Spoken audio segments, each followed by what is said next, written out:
Good evening and welcome FAB members and friends to FAB Presents Outdoor Living and Urban Design. My name is Ruth Anderson Coggeshall. I have been a member of FAB for a number of years. I am on the board currently, and I co-chair the Visionary Committee with Louise Dill and our wonderful committee, Elaine Blattner, Jane Mills, and Kelly Finkel-Young. The Visionary Committee, as the Visionary Fund, as many of you know, is our revenue stream that allows FAB to fulfill its mission, which is to support the arts community in Broward. It is the fund that provides the resources for operations, for infrastructure, and for everything that we can do to support our arts community. The fund is an annual fund. It starts on January 1st, ends on December 31st, and then it starts all over again. So now we are in 2021 for our annual giving fund. I can't tell you during this past year, which has been so full of challenges on so many different levels, how gratified all of us at Funding Arts Broward are by the incredible generosity of our members. And I want to take this occasion to say thank you to all of you. You have really touched our hearts. You've helped us enormously, and we are exceedingly grateful for your support.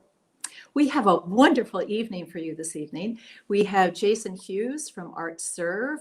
We have Gage Couch from Cadence Landscaping Architecture, and we have Fernando Wong from Urban Living Design, Outdoor Living Design in Miami. So first, before we go to Jason, I just want to remind you that if you have some questions, we are going to have a Q&A afterwards. And you can just use, if you want to ask a question, just do it via chat. And we'll make sure that your question is answered. So now I'd like to introduce Jason Hughes. Jason is with Art Serve. He has been with Art Serve for many years. He served as vice president on the board. He served as president on the board. And this past September, he accepted the position of executive director. So we're very excited about having Jason here. He will give us an opportunity to tell us what's going on at Art Serve. And we're eager to hear what his thoughts are. So Jason, welcome. Very much, Ruth. You know more about me than I do. That's awesome. Thank you very much, Ruth. And, I want to thank Ed and the entire board at FAB, Kat, Angela, yourself, Ruth, and the entire team. We're proud to call FAB as one of our neighbors inside the campus, I like to call it, the campus of Art Serve. And we're just delighted for it. And thank all of you for inviting me into your homes, this opportunity, whether it's on your office, your laptop, your cell phones, or iPads, however you're viewing or listening. Just thank you very much. Ruth nailed it. She goes, yes, I've been on the board for 6 years. I was vice president of the board, and the last 2 years was president of the board. So I've been a sponsor, I've been a guest, I've been a donor, I've been a member, a board member, and now staff. So I've done the whole gamut. I can tell you that when I go into Art Serve every morning, I feel like I'm coming home. I'm going home. I leave my home, my condo at the beach, and I go to Art Serve, and it just feels like home. So I'm delighted. I'm honored to be the executive director. If you don't know much about Art Serve, let me just give you a brief background. So we're based in Fort Lauderdale. We're in Holiday Park. Art Serve is one of the first arts incubators in the country. We have a 33-year history.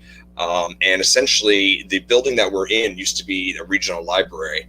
And when it was converted into an arts organization, art studio type thing, we were welcome to create what we do here at Art Serve. The county owns the building. We're on city land, keeps it interesting. But essentially, we're a creative laboratory. We're a hub for artists who are committed to diversity, equity, inclusion, and we focus on cultivating a growing population of artists interested in reaching new audiences through creative initiatives. So we also are blessed to have two museums. We're bookended by two museums. So we have Stonewall National Museum and Archives on one side, and in September, the World AIDS Museum moved from Wilton Manors into Art Serve. So we are very excited about that. Essentially people say, what does Art Serve do? We do a lot of things. But at the core of what we do is we teach artists the art of business. We're here to help them shape their careers, learn how to price their art, learn how to market their art, learn about the curation process, and that's what we do. We contribute a lot of money to the economy. We have about 2,000 artists who sell their work and build businesses. They engage countless citizens throughout the year, and we're dedicated to ensuring that the arts continue to expand throughout the community. And I'm going to use the word community quite often because that's what we are. We are a community organization, and part of my vision of this is to really make us stronger, because when we bring in the community, and this is a safe space for people who want to either enjoy art or you're not an artist, but it's a safe space, and that's really what part of my vision is. And we do this through donations, sponsorships, memberships. We have tenants, we have artist studios, we have rentals, and we really encourage those people who love the arts and love creativity to become a donor, to become an exhibiting sponsor or a member, because that really helps build the platform that we need to improve our world through the arts. And my goodness, we need that right now, especially everything we've been going on through the pandemic. Part of when I took over in August, September, I really wanted to focus Art Serve on the 4 C's, I call it. It's compassion for artists, for guests, for members, the community, my team. Secondly, community. It's what brings us all through this COVID crisis. Art Serve is a cultural hub in the center of our community. So everything we do, the lens we look through all the time, is compassion and community, which the third C for me is continuity. We're going to keep doing what we're doing while artists keep creating. As long as artists keep creating, we're going to keep doing what we're doing. And fourth is commitment. We're committed to our community, to our artists, to our members, our tenant families like FAB. We're energized, and we will stay focused on serving the community. That's what we've done. So what does an artist enjoy a benefit of membership? So we do.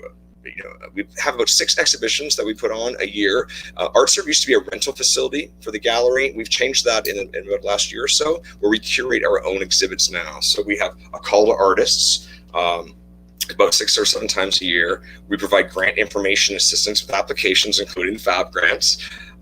We have education, we have classes, business skill development, marketing and curatorial consultation. We have obviously the workspaces, display spaces, performance spaces, participation shows and opportunity, networking when we used to be able to network.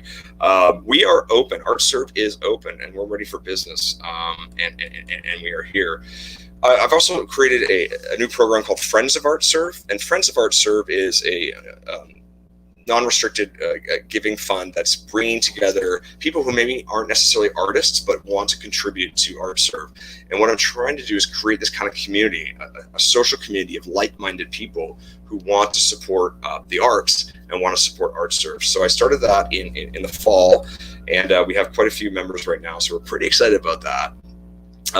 We also give discounts on events if you're a member, facility rentals, classes, and gift shops and stuff. So the question I get asked all the time is, how has our business been affected by COVID? But let me tell you right away, when we closed to the public on March 19th, we pivoted. I know that's not a nice word anymore. Adapted is another word people are saying, to Art Serve Live.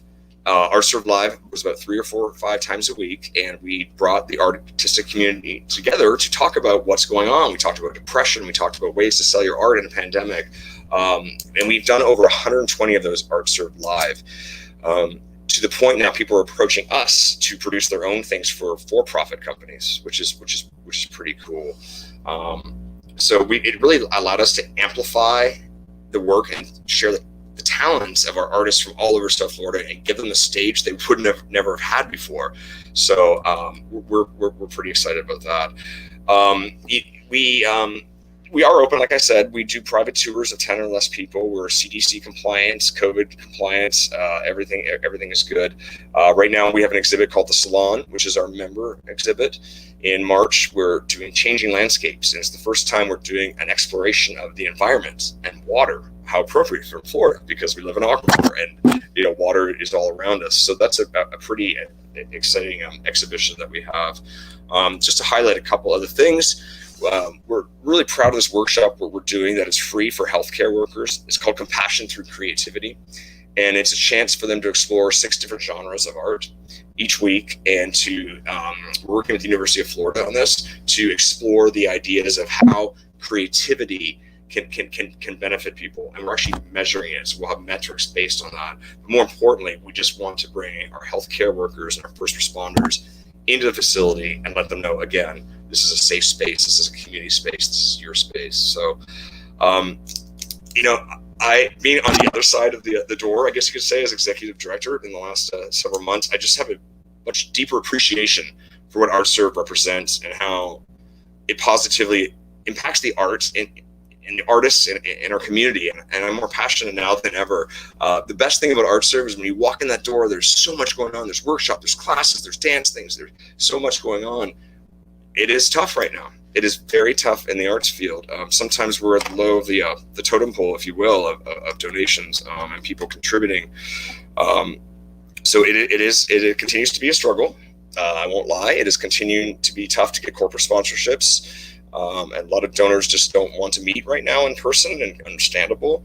But I just would like to encourage everybody who's listening. Obviously, you're involved in the arts community, just to give an extra a shoulder of support for all our artists in our artistic and nonprofits here in Broward County. It's really important.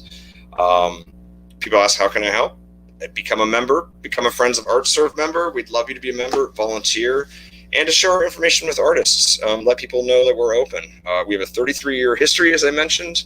It's about compassion, community, consistency, and continuity. And that is Art Serve in my 8-minute speech. I can talk a lot more, as everybody knows. But I really appreciate the opportunity. I very much appreciate FAB for giving us the opportunity. Art Serve is a beautiful, beautiful, wonderful place, and we're really lucky to have this in the community, and I'm honored to be part of it. Thank you, Jason. That's really wonderful. I love your 4 C's. That's something that a lot of us could use. And I have to say that you are one of FAB's grantees. Yes. And another thing I want you to know is my husband and I have a number of paintings that we have bought over the years from Art Serve. So it's a great resource. Wonderful. You're seeing behind me. Me yes. Too. I'm running out of wall space. Thank you for that support. Thank you so much. Thank you. It is now my great pleasure to introduce Gage Couch. He is a co-founder with Rebecca Bradley of Cadence Landscaping Architecture. And Gage is from South Carolina. He grew up there with a great love of nature, and he applies that to his work. He says that he is a creator, a doer, a thinker, a collaborator, and he takes all of those things and puts them together so that he can have wonderful progressive solutions to his work. He focuses on nature, on sustainable solutions, and always on attention to detail. So it's really a pleasure for me to welcome Gage and to learn about Cadence. I'm really eager to hear what's going on at Cadence these days. Gage?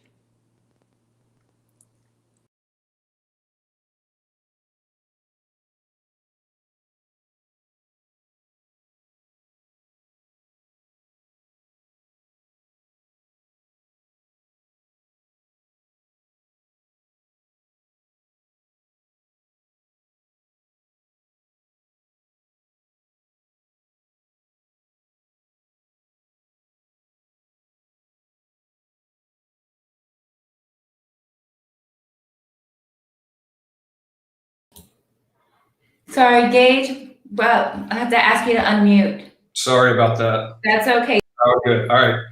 Hello, everyone. I'll start back over. I apologize for that. Thank you, Ruth, for the introduction, and thank you, FAB, for inviting me to present alongside Jason and Fernando this evening. Thank you to everyone at home for watching as well. In early 2020, Cadence was selected by the American Society of Landscape Architects to have our firm featured during the annual conference, which was scheduled to be hosted in Miami.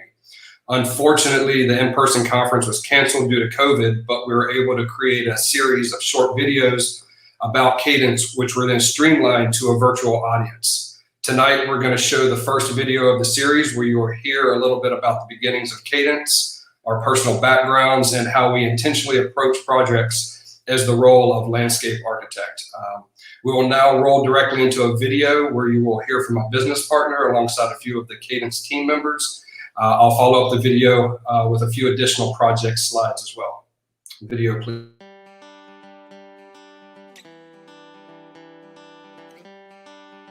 So I'm originally from Louisiana, born and raised there, and went to LSU's School of Landscape Architecture, and graduated from there in 2001 and came to Fort Lauderdale for my very first job and have never left. So that's how I made it to South Florida. Also when studying at LSU, I was able to study over in Edinburgh at the College of Art. They had a wonderful exchange program, so I was one of the students that got to partake in that particular experience. So I grew up in a small town in South Carolina. I moved to Fort Lauderdale in 2005 to work for a large corporate firm early in my career. I was always very hands-on as a kid. My grandfather had a wood shop. I was constantly in there building things, building tree houses. I was outside, always in nature until it was dark. So I think the combination of my love for the outdoors and a very hands-on problem-solving approach led me to landscape architecture.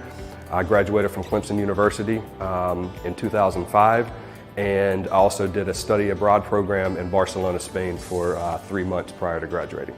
When we were starting our firm in 2010, it was really important to us to figure out, what is the name of this company going to be? We wanted it to be something bigger than obviously ourselves one day. So we were looking to the future and knew that we didn't want it represented with initials or our name. So it was one of the larger investments we made. We worked with a branding specialist to help us devise this name, and it was a really cool process actually to be the client and not the consultant, and it was great. He worked through interviewing different people who had worked with us that knew us, and through this probably 2-month process he helped us find a name that was representative authentically of who we were and how we worked. And so the name Cadence, is representative of the rhythm in which we do our work, the rhythm in which we communicate, the rhythm in nature, and the rhythm in which you will experience the projects that we design. So that is where the name comes from. It's an action-based name, so we are all about doing things and taking action. And to this day, we are still so excited with the name of our company. The reason that we first started Cadence was we saw a lack in good design here in Fort Lauderdale and an attention to detail of community projects. So we wanted to make a difference in the place that we lived, and we wanted to, do things better than what we had seen done before. When we first started, we knew that we needed to do something a little bit different than the traditional business model, and we decided to go with a triple bottom line approach, giving equal attention to environment, economics, and social aspects of every project. So we know that it's very important that the economics work for a project, but we also know that nature is the guide, and we'd like to follow her, and then blending those two is really what gets a good social project and a good socially responsible project as well. Our office is located in downtown Fort Lauderdale. We are actually in an art district, Fat Village Art District. We put our office here probably back in 2012.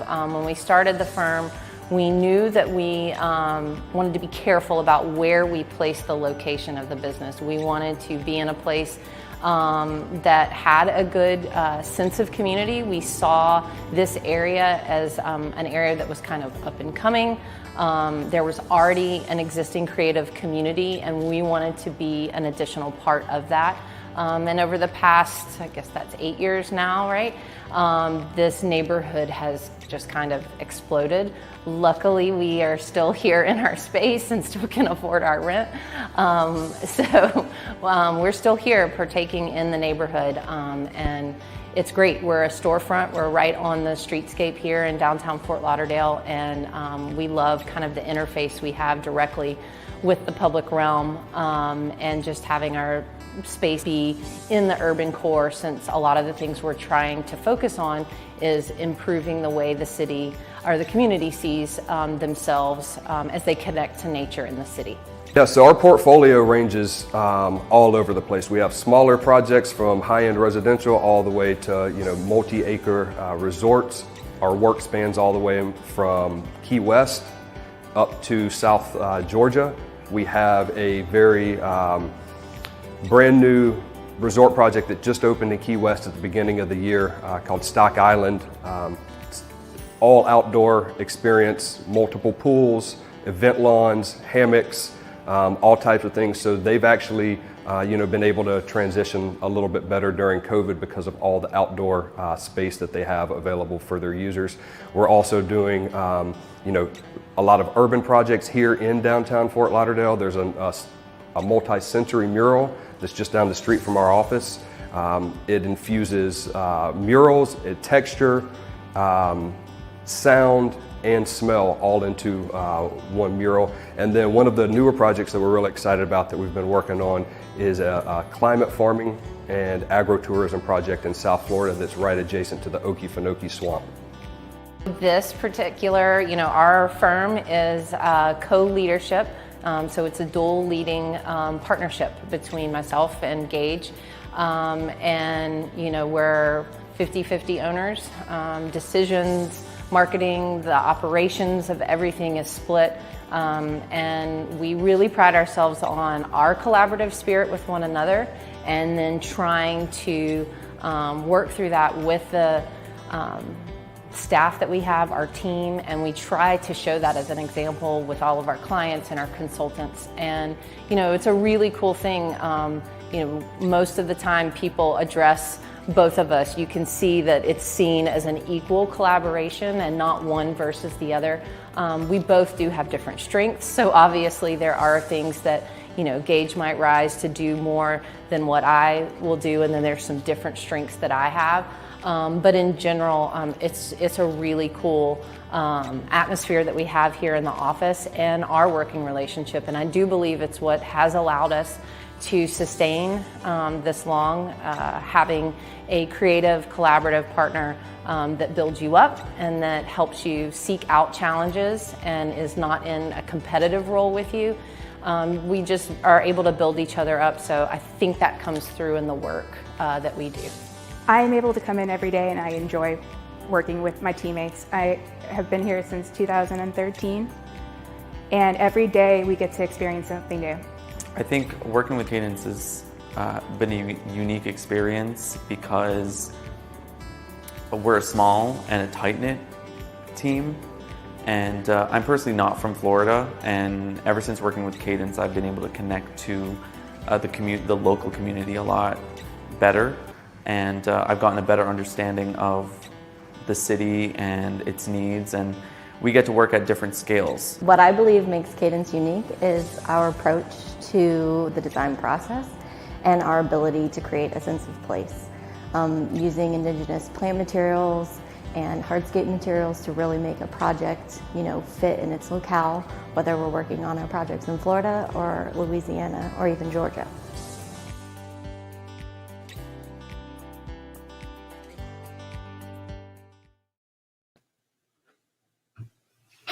All righty, thank you guys. I hope you enjoyed that quick snapshot video of Cadence. We're going to roll into a few slides now, we can quickly pan through some of our projects and just build on the variety of work that I mentioned here in the video. This first slide is a residential project that we completed in 2013 in Northwest Louisiana. We developed a strong vision to blend a French country garden design with a classic Louisiana hardscape. Different elements and different native plant materials were infused. This is the front shot of the estate. Slide 2 shows a very axial view from the interior of the dining room overlooking a lawn terrace down to a pool deck and with a stone fireplace as the terminal.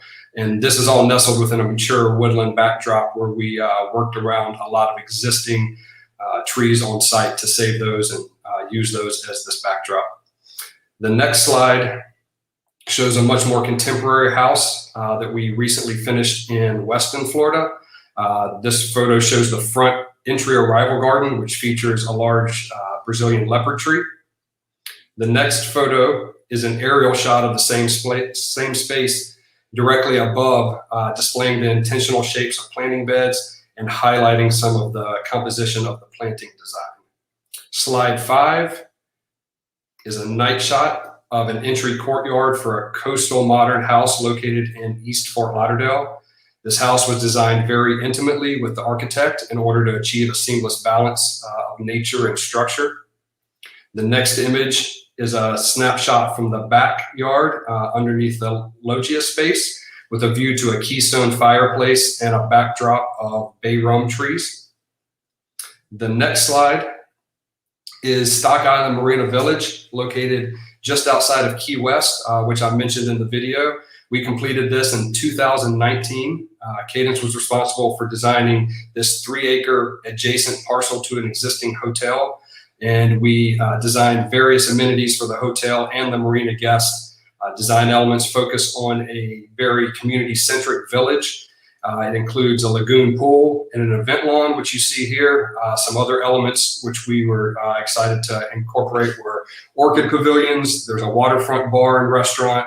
There's an artist co-op space worked into one of the old shrimp buildings there. There's a dog park, an exercise trail, and all of this is linked together with various paths throughout the space.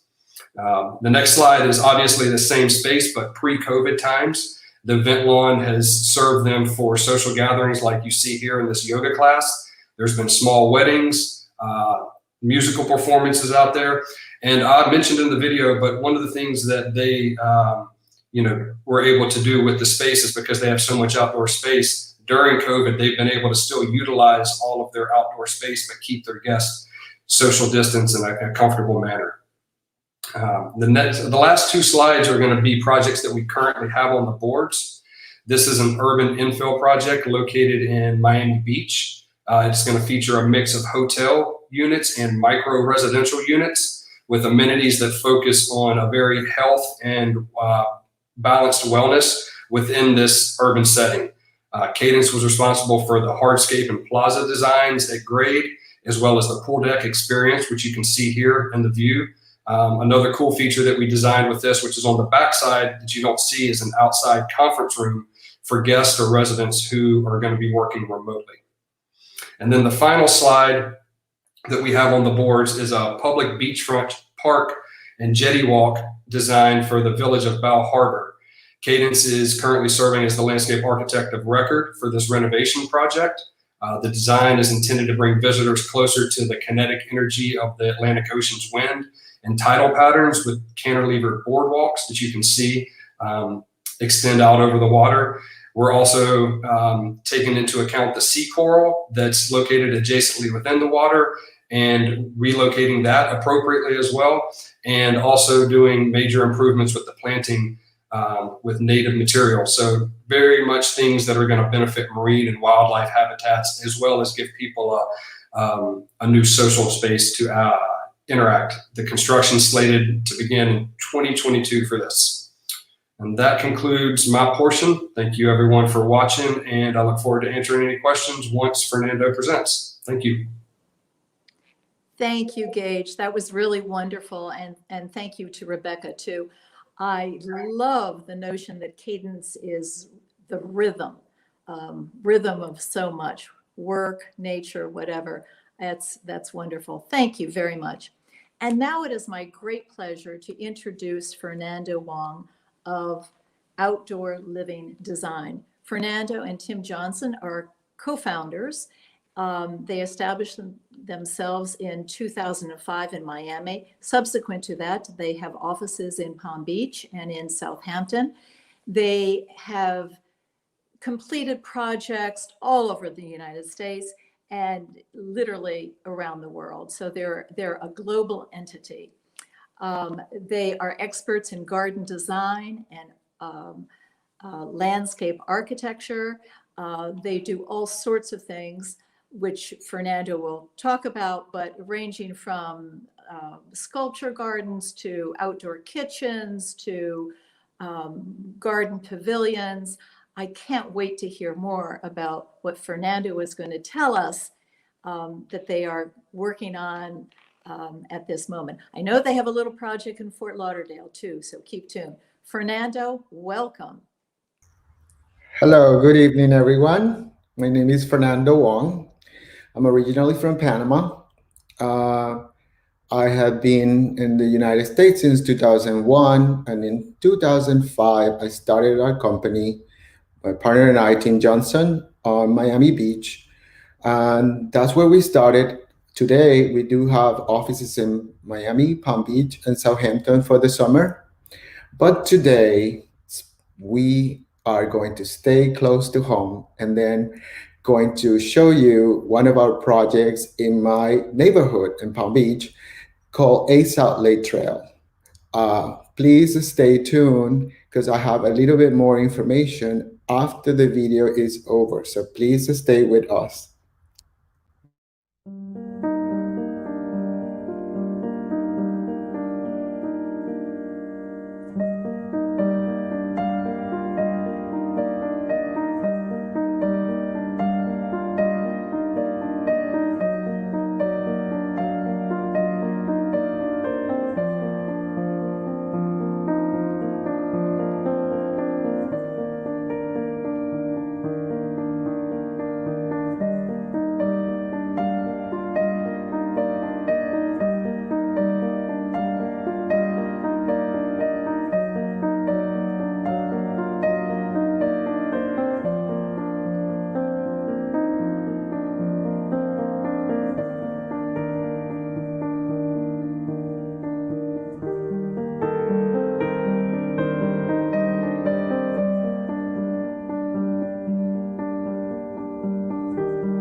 Thank you, What everyone. a beautiful video. Oh my goodness. I want to live in one of those houses. So do I. Well, couple of side notes. This project we started designing in 2017, but the installation began on February 2018 through the government process and permit process. That was design phase, but we finished it on May on 2019.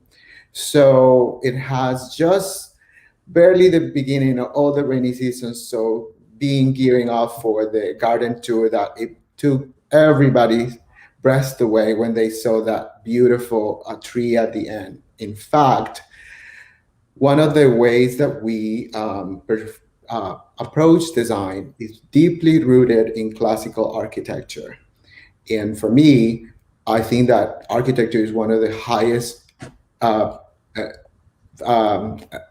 expressions of art because it combines so many elements to it. And I think that it's about time that we can actually perceive nature as a form of art.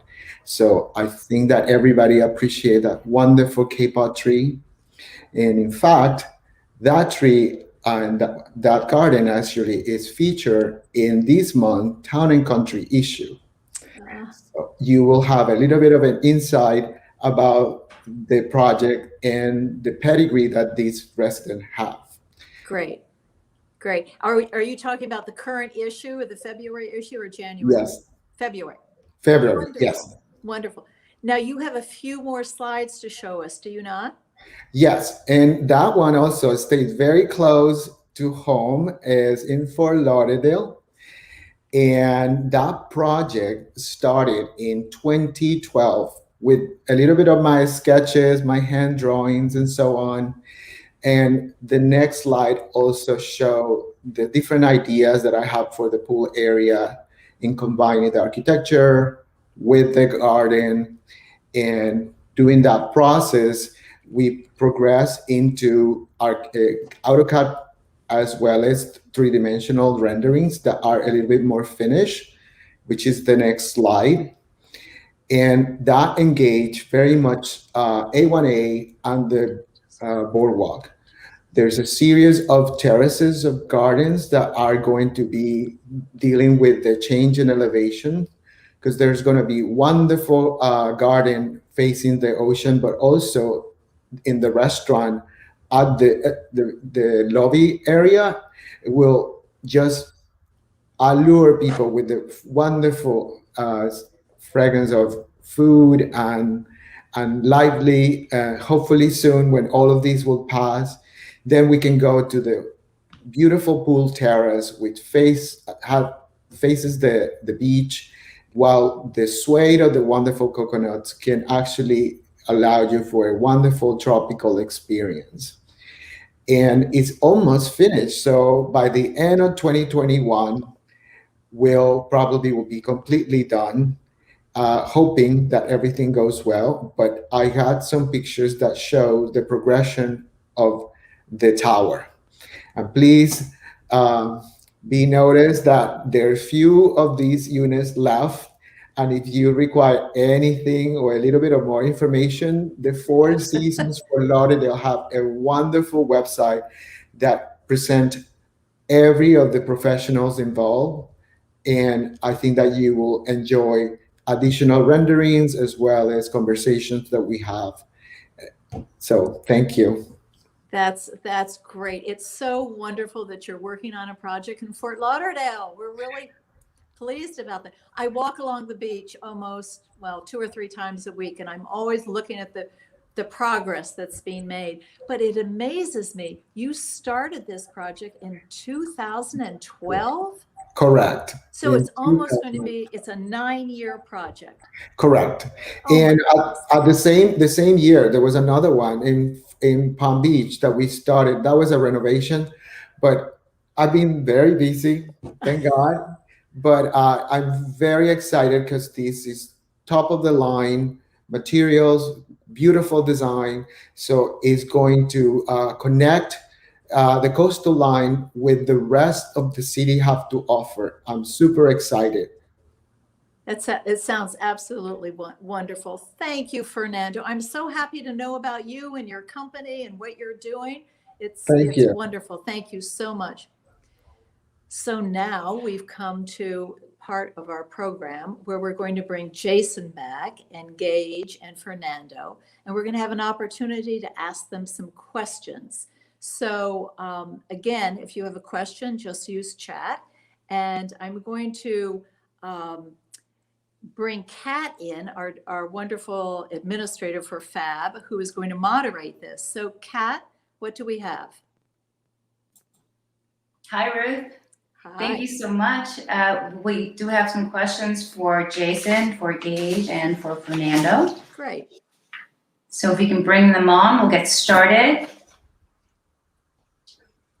Hello. There we go. It's like Gentlemen, the Brady Bunch. it is. Something's happening here. It looks like it, huh? It sure is. Well, thank you guys very much for your presentations. They were wonderful.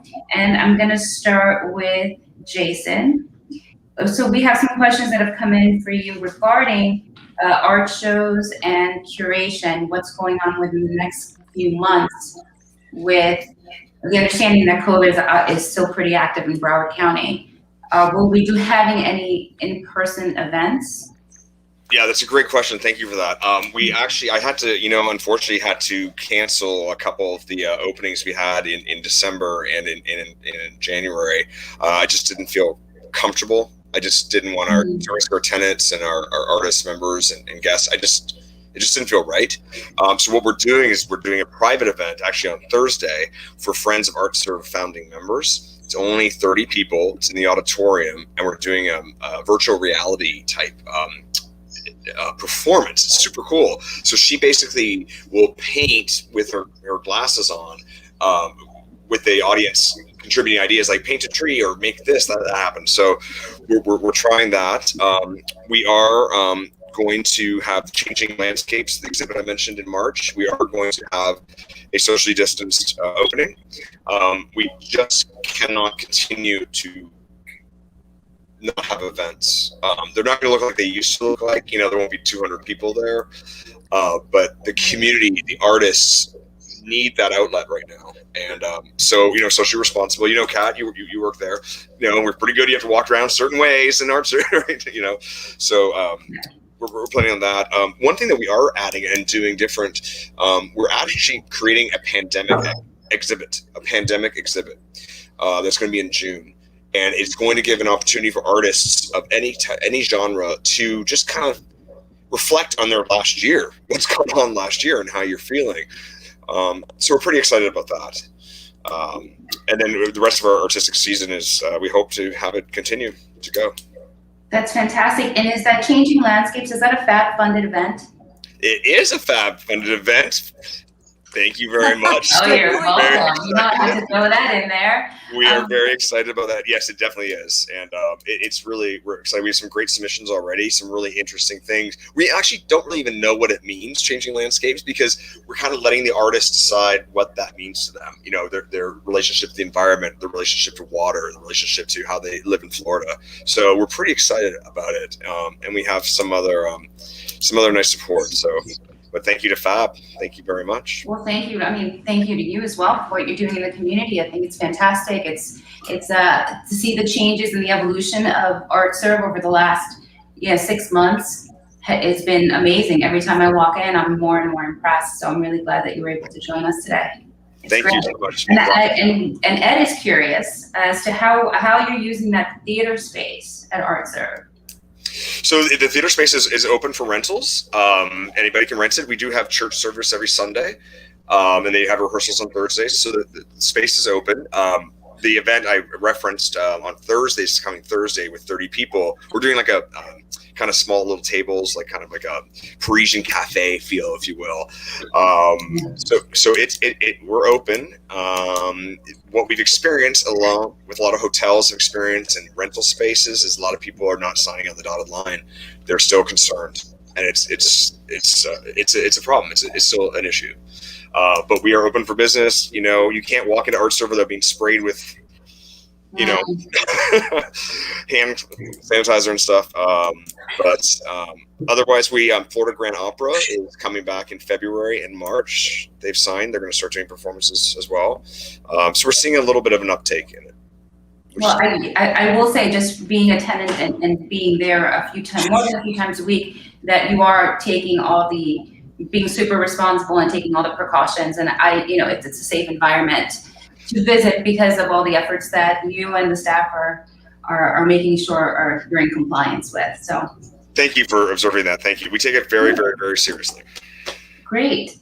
Well, I will say just one more question for you, Jason, that I'm curious about. Are there any arts organizations that are coming in and using the theater space to produce virtual programming as we're going into grant season? Is that something that's happening at all in the community? We've had a few organizations that we've collaborated with that have postponed the collaboration with us till things kind of get better in that space. But we are open for virtual events. We had some for-profit companies reach out to us to do some of their holiday parties. We did a few holiday parties for some for-profit companies, and a major bank is going to do a virtual speaker series for a female Black History Month, but a women's group, which is super cool. And that's all virtual, but that will be done in the auditorium. My understanding is some people, if they want to attend, they can come. If they don't, they don't have to. So it's like a hybrid. Great. Okay, great. Well, thank you for all that 411. We appreciate it. And we're going to move on to Gage. Gage, how are you? I'm good. Good. Let's see. So for you, I'm curious about, you spoke about some marine life, primarily being in question of being at some sort of threat or risk when you're working. What marine life is that? Are you talking about sea turtles or just primarily anything like that? Yeah, so I mean, sea turtles are always a factor when we're doing any of this direct beachfront type design. So, we're working closely with the Department of Environmental Protection to get clearances from them on lighting and different plants and things like that, just to make sure that we're turtle code compliant. So if you go up and down, A1A on Fort Lauderdale Beach at night, you'll notice all of the amber lights are out there. And that's the reason specifically for those lights. So things like that. But, with the recent Bell Harbor project that we're involved in, we actually had divers go out, do surveys of the coral marine life that's directly adjacent to the jetty, document all that so that if we're going to be doing any impacts when we do some of the structure, we'll actually go down and relocate those corals to make sure that they're going to survive, and if not, even help promote them as well through some of the other construction techniques that we'll be applying. Fantastic. That's really great to know. And Ed actually had a question. He's asking if you could tell us briefly about one of your most challenging projects. I'd probably have to say that Bell Harbor project, the one that we're currently working on, it's very challenging, but it makes it very, fun as well. We've got a really good team of consultants on it, but there's a lot of different layers involved in this project, and especially working over an existing jetty that's been there for a number of years, where the infrastructure is, out of date. So we're having to come in and structurally reinforce that, but also to make sure that it's resilient with the wave action that they get out there. And then also, for hurricanes and things like that, we're also factoring in sea turtle life. There's manatees that actually hang out in that cove there. So between that and figuring out plants and, it being a public project and having all that community input, there are very, very many layers that are involved. So it's our job to kind of go through each of those layers, check off everything that we need to, but also make sure that everything's working holistically as well. So it's a long process. There's a lot of agencies that are involved for permitting, a lot of consultants and team members along the way. So I would say that's probably our most challenging project right now.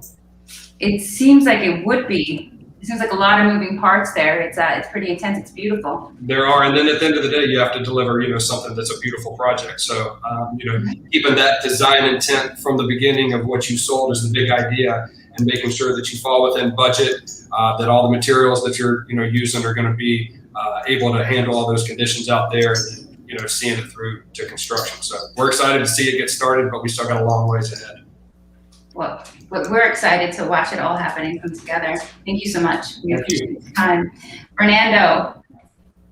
Hi. Hi. Well, I wanted to say first, it's your presentation is beautiful. All of your presentations were great. Your video was really profound. I really liked it. And I was wondering what your background is like. Obviously, it's architecture, but is there any interest in art or classical music or anything like that? I did art for 6 years when I was just a teen. Incidentally, at times I have donated time for an organization called Posse. And I remember dealing with a group of young students that were barely leaving